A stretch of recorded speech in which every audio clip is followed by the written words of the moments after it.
Welcome back to the Autry Benton Show. We got a true treat today. I have our Congressman, Russell Fry, and my friend, as he talks about serving the Grand Strand and the PD. Congressman, thank you for joining us today. Great to be here. Thanks for having me. Man, I've looked forward to this for a while. Me too. This is fun. It's good to be home for a little bit, and I was working in the yard yesterday like a normal person. And, Congressmen actually do that? Listen, your honey-do list does not get any shorter just because you get elected. In fact, it just gets longer because you can't get to it as quickly. So I was trying to catch up a little bit yesterday. That's great. That's great. Well, I was telling you before we came on air, we went to your forum, which was great in Florence. You had all the governor candidates there, and you were so gracious with all of them. You know all of them. And but my son said you're one of the funniest people he knows. He said you had the best President Trump impersonation of all, and you inspired me. I got my American socks on today. I was noticing those. Yeah. I think I'm kind of plain Jane. I just got the blue ones on, but I had such a fun time at that event. And I think the format was different, right? Mm-hmm. We wanted to have a place that the candidates could breathe a little bit, that they could speak, that it wasn't so tense with a debate structure, because I think people really want to know, what are the differences here? What are each candidate stand for? What are the differences? And I think we got a little bit of that out of each of them that night. It was a lot of fun. Yeah, we got a true race, and I've said this about all of them. I think South Carolina will be well served, whoever the people decide to elect. They all got great qualities. Yeah, and I think that's ultimately where the people will decide this, but is what type of governor and who's equipped to lead in the future. They all bring different backgrounds, right? They all have similar vision, but slightly different. Mm-hmm. And ultimately, where the people decide is who can lead our state, faithfully lead our state into the 21st century and continue this upward trajectory that we seem to be enjoying right now. Congress, the great thing about America, we get to choose our leaders, right? That's right. It's beautiful. So I'm going to start back at the beginning. I want our viewers to get to see the personal side of Congressman today. So tell us where you grew up. I grew up in Surfside. I was born in Surfside Beach, one of the few, right? And then grew up in Socastee. So I always say jokingly that I can surf and knife fight at the same time. We're ready to go and tackle the big thorny issues of Congress because of that background, but really grew up in a working class family. My parents didn't have much. My mom was a bartender. My dad made signs, and so very very blue collar, very hardworking family structure, and I think that really helped shape me to who I am today. And but it was a good place to grow up down here. That's great. That's great. So did you spend a lot of time at the beach growing up? A little bit, but I started working early too. When I was a teenager, I was either working for my dad from 13, 14, 15, and then got a job. So I was working a lot, but you got to go surfing before school sometimes, right? You got to do stuff like that. And phenomenal place to grow up, obviously, and go to the beach, and just having that resource right here in our backyard is a true blessing, even if you don't see it every day. The locals don't see it every day. Absolutely. That big, beautiful ocean, it's gorgeous. We live by this, man. We take it for granted. So where'd you go to high school? Socastee. Yeah. So it was a good high school. Was in the IB program there, and was in Boy Scout. Again, I was so active in high school. I was in almost every club imaginable. I wanted to go to school. I wanted to get out of town and go to school, and was really active, and obviously still worked too. So I had homework and was in these crazy hard classes, and never had a free moment really in high school. Yeah. But it was cool. So what was one of your first jobs outside of helping your dad, like public jobs, if you mind me asking? So I worked at a place in Socastee called Wing Kings. It's still there today. Man. Yeah, so I did every job in that restaurant. I was a front person. I took orders. Then I was in the kitchen. I did, when I actually had a car, I did food delivery. And it was a cool place to learn about business and how businesses work, because at 16 on the weekends, they trusted me so much that I actually ran the restaurant, right? Man, I was, awesome. At 16 years old, I was the manager at this small mom and pop wing restaurant, making food orders and making the nightly deposits at the bank. So you got to learn a lot about business and how it works. And I think that experience alone was invaluable to me as a kid. Like you said, Congressman, just, interacting with people, social skills is so important, I think, for kids to experience that, don't you, and teenagers? Oh, 100%. And they're all glued to their phones now, but that human connection is so important. Yeah. That came from the restaurant. I waited tables, obviously, later, and bartended as well. And so, you have to talk to people. You have to learn how to talk to people and maintain a conversation. And it's really important for really all kids to. That's such an intangible thing that we all need to have. I bet you were already at that age hearing about real world problems and things and putting ideas and thoughts in your mind already. Am I right by saying that? I think so. I mean, I would say like I was always astute to what was going on locally, Yeah. and in the community, Yeah. and in the world. I mean, I was in high school when 9/11 happened, right? So your bubble at that point is burst, because pretty soon I think we all recognized that we were not. That the world was a much bigger place, much more dangerous place too, and I think that really helped shape. Being that moment on 9/12 when the country really came together, that really helped shape me as a kid. Yeah. Congressman, I think about you. This is the thought that comes to my mind. You've done a lot in a short life, So did it, coming out of high school, did you know that you wanted to serve, and did you have a clear path already? Not that we had it all figured out. Talk to me about that. Was the dreams already in there? No, I think, I loved history and I loved politics. I didn't know that I ever wanted to run for something. It wasn't something that was pre-planned. I think as a kid, you think, well, maybe one day, everyone's like, one day you can grow up and be president, right? But other than that, it really wasn't there. I enjoyed being active, and I thought the activity was, I cared about my country, I cared about my state and my community, and so we're going to be active. I've always been a conservative, even as a kid, and loved having these debates with people, as a youngster, about the issues of the day, and but never really thought that I was going to do that. I was very content. I went to law school at Charleston. Was really still wanted to be active in politics, but not in the sense that I would run for something. Just I felt like it was a way to kind of help shape your community and your state and your country. And then one day there was a vacancy for the State House, and I got a call that said, you should run for the State House. So I had to get pre-clearance from my work boss and my real boss, which was my wife, to do that. But never was a pre-planned thing. Yeah. Going back a little bit, so graduating high school, did you know you want to go into the law? Not initially. I think my first major in college was international business. I wanted to go do that. I wanted to learn languages and kind of travel the world and work for a big company. And the University of South Carolina has the #1 school in the country for international business, so it was a great fit to go in-state to that school. And then somewhere along the way in college, I said, I think I'm gonna go and be a lawyer. I think I want to do that instead. And I like history and politics, and so my major, of course, changed like a lot of college students, and then I started pursuing a pathway to go to law school. I think you say that. We talk about it here a lot. It's okay for a high school student or college student to change their path to try to figure it out. That's okay, right? I think so. People try stuff. We have interns that come to our office, and some of them love it, right? They love it. And some of them at the end of it go, I really enjoyed it, but that's not for me. I don't want to do something like that. So I think people should try stuff. Get out and experience the whole world, not just a segment of it. Go dig in the dirt, go do manual labor, go bartend, go be real for a little bit, and figure out what path really excites you, right? What do you want to do? Yeah, I got you. Good deal. So I graduated in University of South Carolina. So you knew you wanted to do the law, going to Charleston. So tell me about that. Was law school? Man, it was a humbling experience because I never really had to study hard. But law school, excuse me, teaches you teaches you how to think differently about stuff. And so I think that my worst grades of all time were my first semester of law school. So I walked away from these final exams thinking I had just aced it. I was ready to go celebrate and have fun, and then you get your grades back and you're like, oh my gosh, I'm going to fail out of law school. I just know it. So it was kind of a humbling experience, but I enjoyed it down there. I mean, I think it trains your brain to think a little bit differently, and certainly rigorous.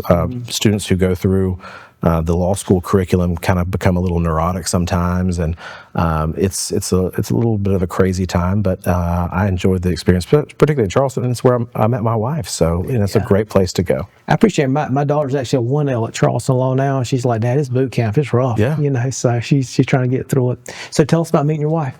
So she worked for the dean at the time. She was in law school, but she also worked for the dean, and she clerked for a judge. And so I was in the dean's office a good bit down there, and we just started talking one day, and then we went out on our first date, and it was my last year too, particularly my last semester. And so I knew that I was going to take the bar. She was another semester behind me from graduating. So I said, if we're going to do this, like, we got to do the long distance thing back and forth. I'll be at the beach. She'll be in Charleston. And we managed to do it. She moved up to Myrtle Beach, and it was an awesome last semester, honestly. Yeah. And we all had, her and I and our friends, I had all either wives or girlfriends at the time. So we were thick as thieves down there, went on, fun trips together. And it was a great time to meet her, obviously. And then, have that relationship last as long as it has. Where's she from originally? She's originally from Colorado. So her parents are from the South, but her dad had a job out in western Colorado. So she was born out there, but she grew up in the Low Country. Yeah, that's awesome. That's a good deal. So how long y'all been married? 12 years. 12 years. I asked all my guests this. Tell me some marriage advice. Marriage advice. Man. Well, I think you have to be patient, and you have to learn each other's language. Everyone communicates in different speeds and styles. I think slowing down a little bit and making sure that you're understanding each other is key. Whether that's, a 10-minute conversation at nighttime when things are quiet and the kids are asleep, or that's, taking a breathing moment to understand like what they're actually trying to say in a text message or on the phone. That's huge. I think that everyone communicates very differently. And even in marriage, after, 1, 2, 10 years of marriage, you're still always trying to learn and perfect the art of communication with each other. Thank you for sharing that. Yeah. Tell me about, and I think even though most people are not a congressman, but they do commute, your way some. Tell me how y'all manage that and navigate that, if you don't mind. No, I think it's a sacrifice. One of the unsung heroes, I think, in all this are the families of people in Congress. Because when I leave to go to Washington, my wife is still here maintaining the home and making sure that my son gets to school on time, and that, the dog is fed, and all the things that you would normally share a responsibility together, you're now not doing that because you're away. And so what we try to do is, when I'm in D.C., it's D.C. When I'm home, there's work here. We're in the district a good bit. But we protect the weekends as much as we can, particularly Sunday. Sunday is always, I'm not doing any news on Sundays. I'm not doing any work on Sundays except maybe work around the house. We really try to make that a family time, and being protective of your time, because at any given moment, you could spend it all doing a million things, but making sure that you carve out that family time is hugely important. So you're just having good quality time once y'all are together. Right. So tell us about your son. You got one son, right? I got one son, James. He's 9. He's in karate and jiu-jitsu. He's smart as a whip. I mean, I had not seen a brain like this work in a long time. He just is like everyone has a sponge as a kid, but this guy will sit there and like recite things, and things that he picks up along the way, just random facts, and you're going, my gosh, like he's teaching me stuff at this point, and he's 9, and but he's a very well balanced and even keeled kid, and he. Love being his dad. It's a lot of fun. And then you get to do some cool stuff too, right? Like you get to spend a lot of time with him, but it's really kind of fun to see him, take shape a little bit. That's the best part of being a dad. That's awesome, buddy. That's awesome. Good deal. So you said you did serve in the South Carolina House. Tell us your biggest takeaway of serving the people there. Well, it was great. I think everyone at their core wants to do the right thing, right? They want to do the right thing. That was such a blessing in a way, because I think it taught you the internal workings of how things work. And if you know the rules of the House, you can get a lot done. If you are willing to work with people, even through differences, sometimes you can get a lot done for the people that you represent, and really the state, right? Like you're there. Most people are there because they want to serve. They want to do the right thing. They want to have an impact in a good way on their state or their country.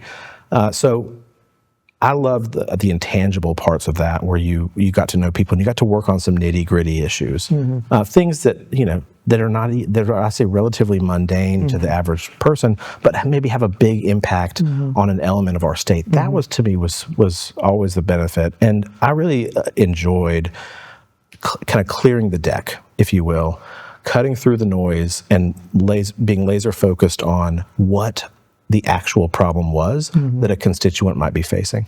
And then finding a way, because look, everybody hates calling in a government agency. Nobody likes going to the DMV, right? Nobody likes renewing their passport.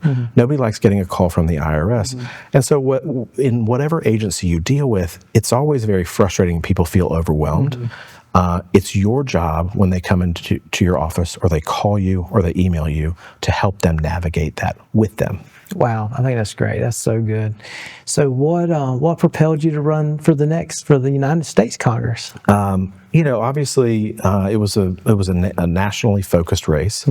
My predecessor, Tom Rice, voted. He was one of the 10 Republicans that voted to impeach Donald Trump after the 2020 race.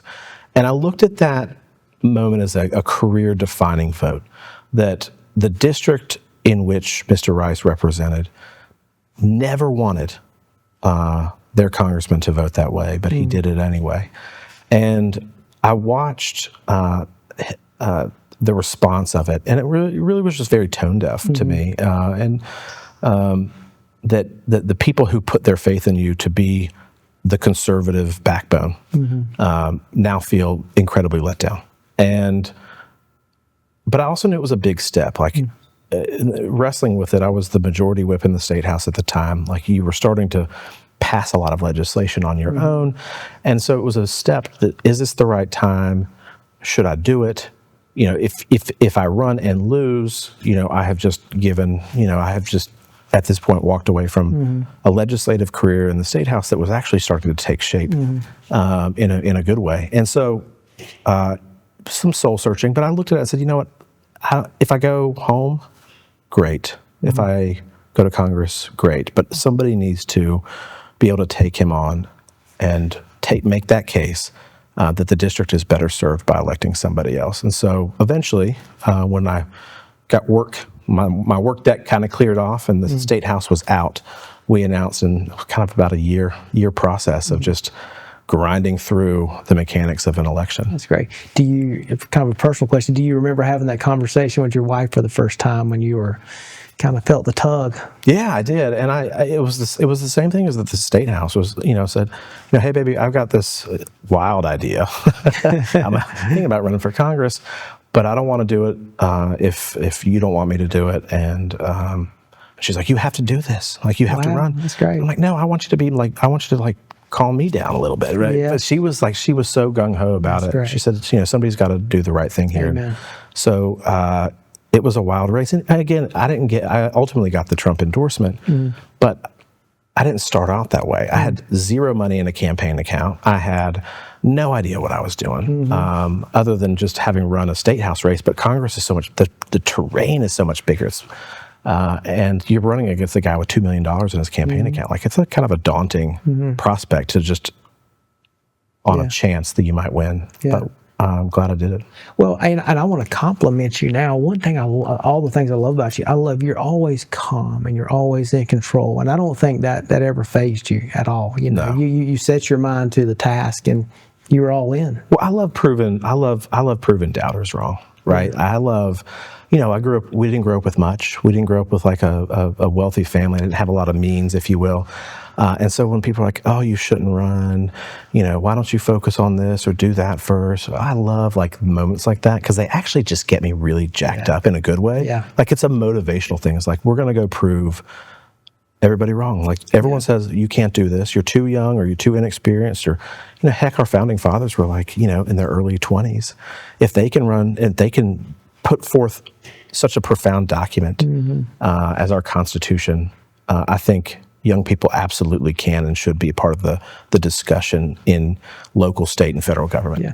So, Congressman, tell me about when you got the call from the president who was going to endorse you for the first time. We'll keep it TV appropriate, okay? So there was a long history of back and forth with, I would say, the Trump orbit. President's looking, he hasn't made a decision yet, he's looking at you, he's looking at other people. And finally I get a call, I'd say early January. So the primary's in June, 6 months away.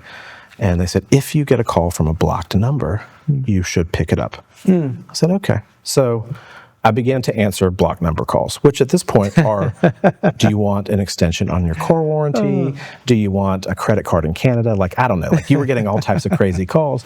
And so I'd say a month goes by, and I remember it was around my birthday, and I get a call from a block number, and I pick it up, and there's a guy on the other side, and he goes, "Hey, Russ, it's Bob." Now, Bob was a guy that was trying to sell me television advertising for the congressional race. Yeah. I said, "Hey, Bob, it's Friday. Like, this is one of the few days I'm in the law office.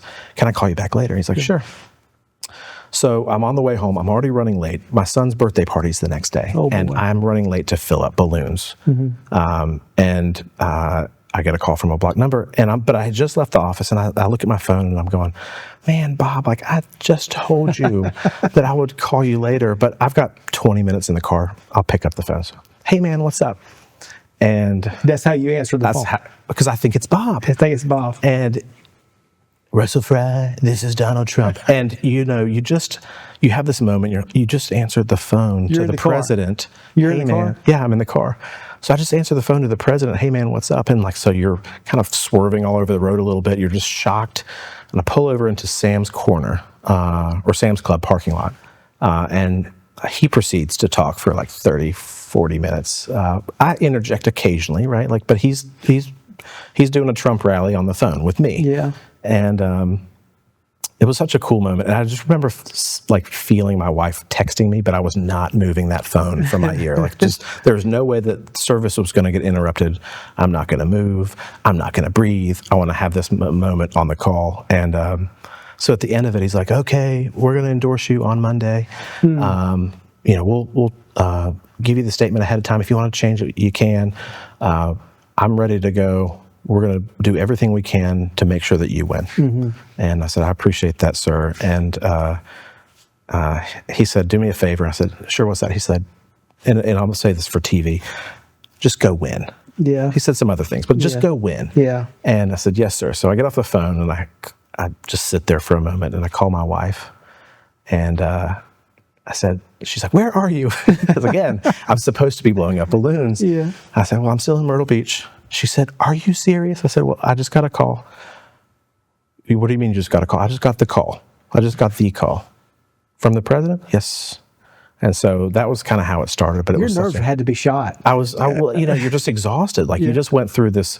You never talked to the president before. Yeah. And you get this call that he's gonna endorse you on Monday, and so it was just, you're excited, and you're kind of worn out actually after that call, because you're ready to go tackle the world, but you need to rest first, right? Because that was a lot. Thank you for sharing that. That was fun. As you told us, a brief history of your life, I think one thing is very evident. I think our viewers will see that is you've always cared about people, Russell. From serving them, the job, serving them at the State House, serving them in Washington, and how I got to see that up close and personal. Someone that's very special to you. One of the first events I went to, you was in Surfside, and you were speaking. The room was packed, and you kind of gave a speech, and you says, "I'm gonna open the floor up for some questions." And there was this lady who I didn't know at the front, and she asked you just I'd be honest with you, some off the wall question, and you answered it very much, but it was Mama D's, yep. And I'm trying to wrap my mind around the whole situation. I'm like, man, that was a rough question. I thought we were in familiar territory with supporters, but you answered her, went on, but as you were walking out, you went and gave her a bear hug, and I'm like, what's going on here? I don't understand her. He gave him a hard question. Now he's hugging her neck, but that was Mama Dee's. And we very recently lost her, but you cared very much about her, didn't you? You want to talk about her just a little bit? Oh, she was great. She was, when you're running in a campaign, you meet a lot of great people. And they help you, and some people give you a donation, some people help you door knock, some people, put postage stamps on envelopes, right? So in a campaign, you kind of take whatever you can get. But Mama Dietz was, I would say, the Jill of all trades, right? She donated money, but she was always there in the office, and she just thrived in that environment. She just was, she was like your campaign mom, right? So we loved her, and we always kind of joked affectionately that, if there was ever a forum, Mama Dietz was going to be there. She was going to ask the first question. And then she was going to ask a third or second and a third and a fourth question, and you just loved her for it. Like Yeah. you just, and so she'd tell you how she thought. Sometimes it wasn't all roses and sunshine, right? Like, she called me one day. She said, "You look really tired, Russell. You need to, are you getting enough sleep?" I'm like, "Man, do I look bad? I just saw your interview. You look really tired." Yeah. So I loved that about her. Yeah. And she was just an impactful lady, but had just thrived in that environment, particularly with young people, young interns. She just was, she was like the campaign mom. Yeah, that's awesome. That's awesome. Well, I mentioned her because it's just a small circle of how you cared for her and you care for other people. And I think people need to know that personal side of you, how you care for people. Autry, I think I think people, the sexy stuff are the votes, right? The votes that you cast, the positions that you take. But whether when you're in public service at the county, city, or even federal level, and somebody needs help, you can have such a dramatic impact on one person's life. And so I always treat constituent service in that way. It's our job to go help people and be their advocate as much as humanly possible. That's great. That's great. With less than a minute to go, anything you're working on or you want to share with the people? Well, we're going back this week, and we've got some big decisions to make on a whole host of things, right? But we've had some tremendous success too, and I love the staff that work with me on a day-to-day basis because we're actually delivering wins to the district and wins to the country too. I want us to go back and for the rest of the year, while we have, the American people have blessed Republicans with the opportunity to govern, and they want bold governance. And so I hope we go back and, obviously we had bold governance with the big, beautiful bill. We've had bold governance in a couple other things, but, don't let the elections scare you. I think people will reward conservatives if they do what they said that they were going to do. Because what's the alternative? The reason why Republicans got elected was because of the state of the economy and the border and a couple other things too. Go be bold. The American people want you to be bold. Good. Thank you for all you do for us. Thank you, sir, for joining us today. Folks, as we finish up today, if you need assistance, reach out to the Congressman's office. He is the best at constituent services, and know that he's making a difference for us. Get involved. We got an election coming up. Primaries matter. Go express your American right by voting. Join us next time.